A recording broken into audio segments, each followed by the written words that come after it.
Hello साथीहरू, it's me Sarita. Welcome to my another new video. म चाहिँ एकदमै सन्चै छु साथीहरू, अनि हजुरहरू पनि सन्चै हुनुहुन्छ होला। आजको मेरो दिनको सुरुवात चाहिँ यसरी भयो साथीहरू। मेरो भिडियोलाई अन्तिमसम्म हेरिदिनु होला। म चाहिँ बिहानै उठे साथीहरू। मेरो बाबु चाहिँ सुतिरहेको थियो। त्यसपछि म लागे फटाफट घरको सरसफाइ गर्नतिर।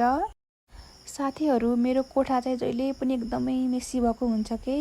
जति सफा गरे पनि जति मिलाए पनि फोहोर भइहाल्छ।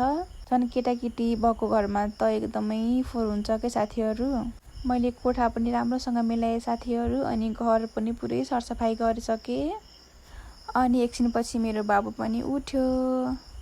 अनि मैले बाबुलाई चाहिँ बाबु आऊ बाहिर जाऊँ भनेको, उसले चाहिँ आन्न आन्न भनिरहेछ के। जति ठुलो हुँदै गयो साथीहरू उति जिद्दी हुने के बच्चाहरू चाहिँ। हेर्नु न पुरा कस्तो गरिरहेछ। मेरो बाबु चाहिँ साह्रै जिद्दी हुँदै गइरहेको छ साथीहरू। अनि एकछिन पछि चाहिँ म बाहिर गएँ। ठ्याक्कै दही लिएर आन्टी आउनुभएको रहेछ। मैले दही चाहिँ राखेँ। अनि त्यसपछि बुवाले चाहिँ मकै पोलिदिनु भएको थियो। मैले मकै पनि खाएँ साथीहरू।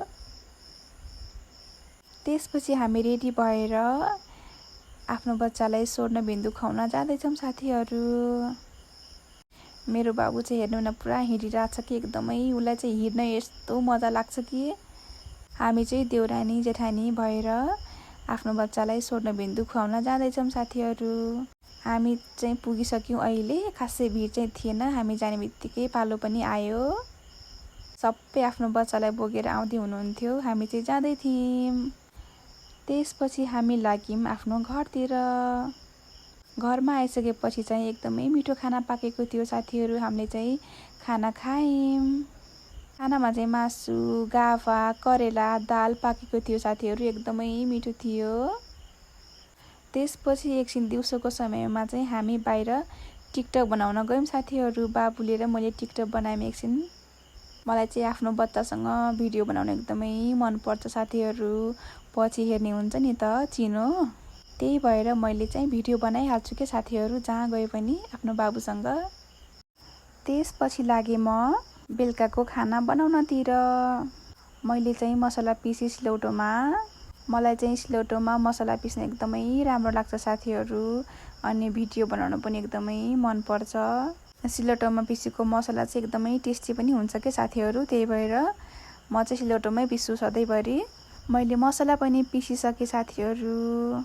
अनि सिलौटोलाई पनि मजाले पानीले सफा गरेँ।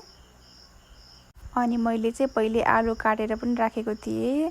प्याज टमाटर सबै रेडी बनाएको थिएँ। अनि मैले चाहिँ सोयाबिन र आलुको तरकारी बनाएँ साथीहरू। एकदमै राम्रो देखिएको थियो। मैले चाहिँ चुलोमा पकाएको खाना चाहिँ एकदमै टेस्टी हुन्छ कि साथीहरू।